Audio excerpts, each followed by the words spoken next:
Ben, je suis où? On est dans mon salon, je change de lieu de tournage pour aujourd'hui, vu que bah, c'est la vidéo pour offrir un cadeau livresque à des geeks, donc bon, voilà. Ce que vous voyez pas, c'est qu'il y a plein d'autres consoles aussi autour. Mais bon, j'ai choisi ces 6 cases-là. J'aurais pu me mettre encore ailleurs dans la maison, genre au niveau des vitrines. Mais je me suis dit que là, c'était sympa. Votre chéri, votre meilleur ami, votre frère, votre cousine est un geek ou une geek. Quand je dis geek, ça veut dire quelqu'un qui s'intéresse à un domaine en particulier, quelqu'un qui a des monomanies comme moi, vous voyez.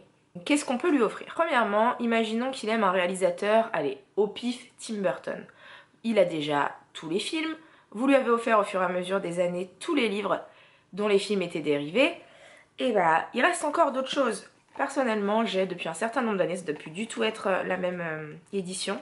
En français, c'est La mélancolique fin d'Osterboy, je crois, de l'enfant huître du coup.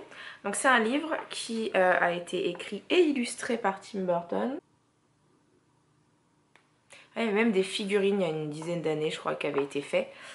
J'adore ce livre, je le relis de temps en temps. Il y a donc les entretiens avec Mark Salisbury. C'est, je pense, si on est fan de Tim Burton, un livre à avoir. Donc après, pour les fans de jeux vidéo, on a plein de livres de jeux vidéo, comme celui-ci par exemple, qui reprennent des décennies. Il y en a aussi plein qui sont plus petits.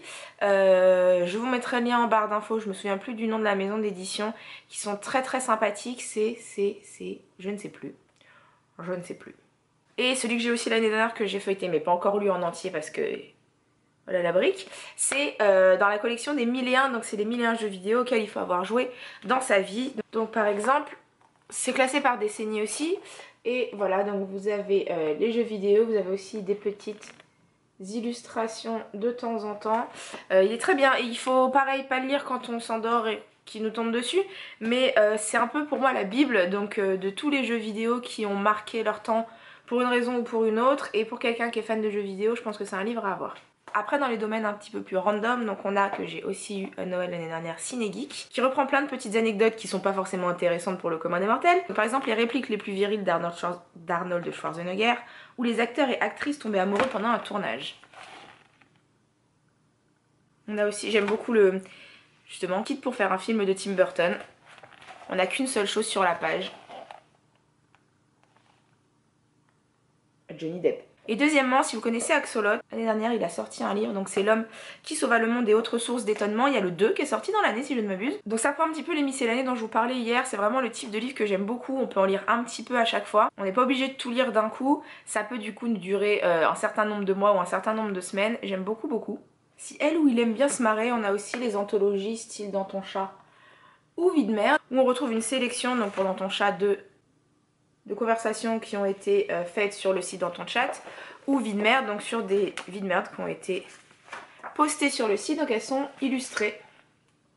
Voilà, ça peut être aussi sympa pour quelqu'un qui passe son temps sur l'ordinateur ou sur son téléphone, qui n'est pas un geek à proprement parler, mais qui aime bien se marrer.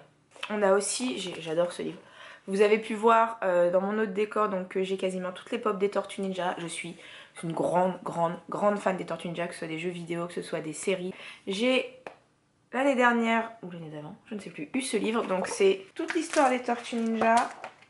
On y retrouve des cartes de visite, on y retrouve des enveloppes, voilà, des petites choses en plus. Donc tout sur l'histoire des Tortues Ninja depuis les origines jusqu'à maintenant. Après, si c'est un ou une geek sur une partie de l'histoire, bah, vous retrouverez forcément des livres qui vont l'intéresser, que ce soit sur la Seconde Guerre mondiale, sur le règne élisabétain, ou sur, par exemple, Jim Morrison. Voilà, je pense que les librairies sont pleines à craquer de livres sur soit des sujets, des personnages, des périodes de l'histoire, des thèmes, les jeux vidéo, la science, etc. Après, même s'il est fan d'un film ou d'une série, imaginons par exemple Kaamelott, vous avez pu avoir un petit aperçu hier, vous avez vu que j'étais une grande fan de Kaamelott. Je connais les répliques par cœur, il y a des BD qui sont sortis et il y a aussi des livres avec toutes les répliques. Donc il y a vraiment moyen de faire plaisir à un geek. C'est pas difficile, s'il s'intéresse à un sujet, il aura forcément été aussi fouillé dans les livres pour se faire sa petite idée sur un sujet ou un autre.